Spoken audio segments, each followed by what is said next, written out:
Pagi ni saya nak berkongsi dengan adik-adik yang berada di IPT. Sama ada swasta, sama ada kerajaan, tak kisah.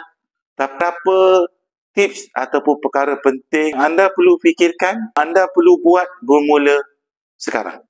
Sebelum anda memasuki alam pekerjaan, ada banyak kos yang akan terlibat.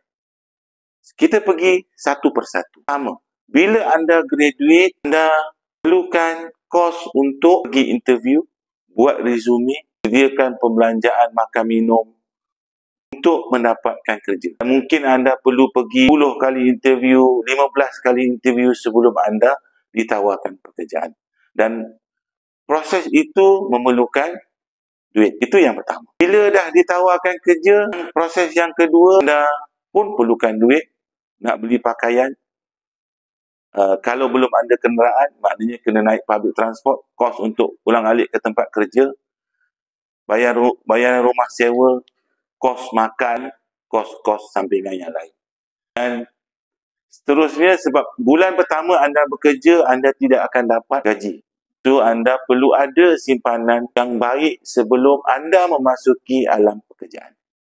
Itu sebab dia sangat menyarankan pada adik-adik yang nak graduate lagi 4 tahun, lagi 3 tahun, lagi 2 tahun, untuk buka akaun emas AP, Gold Accumulation Program di Public Gold, yang mana Public Gold sediakan platform ini untuk membolehkan orang menabung emas secara sedikit-sedikit. Apa saya menyarankan adik-adik menyimpan emas? Sebab emas begini, emas fizikal begini, dia boleh mengekalkan nilai duit kita untuk masa akan datang. Dan dia boleh dapat menjadi penebat kepada inflasi. Sebagai contoh, emas 1 dinar ini saya beli pada September 2024. Harga sekitar RM1,700. Hari ini, emas ini sudah menjadi RM2,500. Jadi dalam masa 1 tahun lebih, ada kenaikan dari segi nilai emas. Dan kalau dibandingkan dengan duit, anda ada RM100 setahun yang lalu, anda ada RM100 sekarang, nilai duit itu sama dari segi nilai. Tapi kuasa beli sudah menurun. Disebabkan oleh inflasi.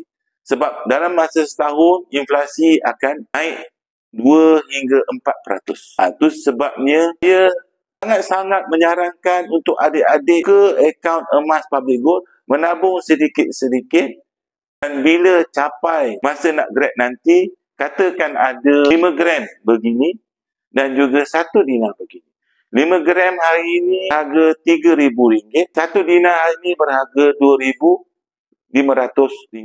So nilai 5 gram ini maknanya ada 9.25 gram ini sudah ada sekitar RM6,000. Jadi kalau kata masa graduate nanti ada emas fizikal begini, tapi anda nak gunakan nanti. So, bila dah start nak bekerja nanti, anda sudah ada emas fizikal begini. Jadi, simpan sedikit-sedikit daripada parent, duit yang kerja part-time, duit daripada PTPTN, MARA dan sebagainya, alihkan sedikit ke dalam bentuk emas. Saya ada 10 gram. Ada 15 gram. Mana harga ketika itu sudah menjadi, kalau 10 gram sekarang berharga sekitar RM6,000. 4 tahun lagi mungkin 10 gram sudah menjadi RM8,000 ataupun RM9,000. Anda sudah ada duit untuk memulakan pekerjaan. Jadi fikir-fikirkan. Boleh alihkan sedikit-sedikit. Simpan sedikit-sedikit. Untuk lanjut, kontak saya. Saya adalah Direktif Public Gold, yang mana akan membimbing adik-adik. Saya ada simpanan, saya ada dan belum anda masuk ke alam pekerjaan. Untuk lanjut, boleh hubungi saya, boleh isi beg biru yang saya pinkan di video ini, saya bimbing sebaiknya. Ayo, kita mula menyimpan emas sekarang.